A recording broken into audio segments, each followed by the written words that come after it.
Zastopili smo, da moramo biti ponosni in hvaležni imeti en poseben jezik, no posebno kulturo. Pa smo tudi zastopili, da je bila naša dolžnost se potruditi zastopiti vsem, in tistim, ki si bilo provat, kakšna velika škoda je zgubiti se, kar je bilo našega.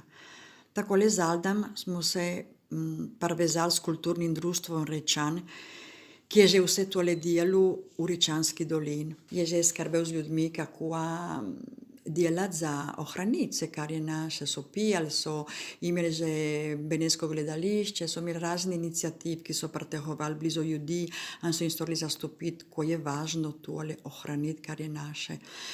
In tako smo šli v kulturno društvo Rečan tudi mi iz tistega konca srednjega. Smo spoznali nove ljudi, smo šapali nove prijatelji in tako smo šli naprej mi. Potlej tako šla naprej stvar, da nas je bilo nimar več, in smo se vključili še v študijskem centru Nediža, v beneškem gledališču, v zboru Rečan. In do nas smo šele tle.